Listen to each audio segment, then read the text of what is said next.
quelque chose que vous n'avez jamais vu avant, ce qui s'appelle une expression littérale.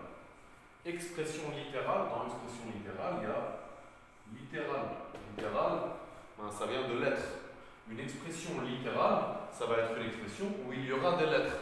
Je suis sûr que vous avez déjà vu avant, même si vous ne l'avez pas appris en classe, des mathématiques où il y a des lettres, où il y a des X, où il y a des Y, où il y a des A. Ça s'appelle des expressions littérales. Littérales parce qu'il y a des lettres. À partir du moment où dans un calcul il y a une lettre, ça s'appelle une expression littérale. Donc c'est ce qu'ils nous disent ici. Une expression littérale est une expression mathématique qui comporte une ou plusieurs lettres. Il peut y avoir plusieurs lettres. Par exemple, X plus Y égale Z. C'est une expression littérale avec 3 lettres, par exemple. Ces lettres désignent des nombres. Les lettres, ce n'est pas des lettres, hein. C'est pas des mots, c'est des nombres. Sauf que c'est des nombres qu'on ne connaît pas. Quand on écrit, par exemple, je ne sais pas moi, comme ici, l'aire d'un rectangle, c'est égal à longueur fois largeur. Le grand L pour la longueur, c'est un nombre. Mais quand on ne connaît pas la longueur du rectangle, on écrit grand L. Si on connaît la longueur du rectangle, c'est 8, on va écrire 8. La largeur, pareil, le petit L, c'est une lettre, parce qu'on ne connaît pas la largeur. Mais si on sait par exemple que la largeur, c'est 5, on va écrire 5. Et l'air, ça sera égal à 40. Ici, on a 3 lettres, le A, le L et le L. Chacune de ces lettres désigne un nombre. Mais quand on ne connaît pas le nombre encore, on écrit une lettre. Si on connaît le nombre, on écrit avec des nombres. Donc les expressions littérales, à quoi ça sert?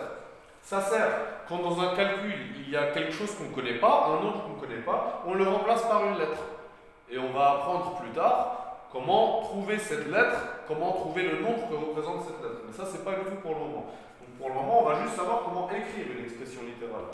Donc d'abord, qu'est-ce que c'est la définition d'une expression littérale? C'est une expression mathématique qui comporte une ou plusieurs lettres.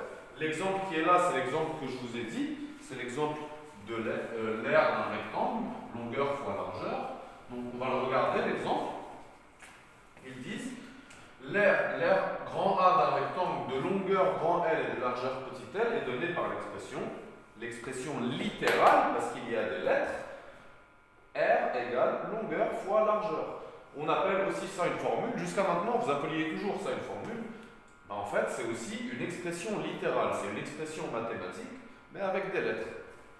Donc voilà, ça c'est le premier exemple. Deuxième exemple, un site internet vend des clés USB à 4 € l'unité. Donc une clé USB, ça coûte 4 €. Et facture la livraison à 3 €.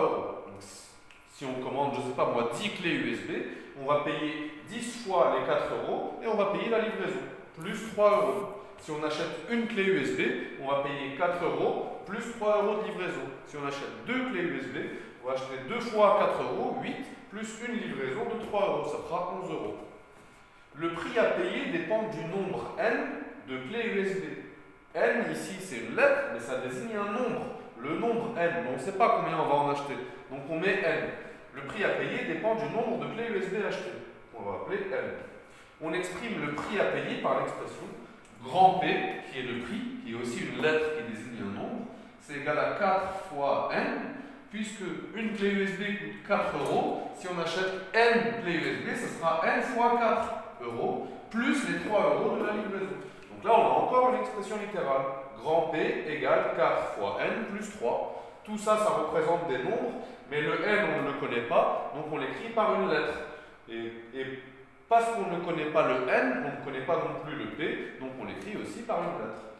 Voilà, on va regarder maintenant la suite, la deuxième partie du cours sur les expressions littérales.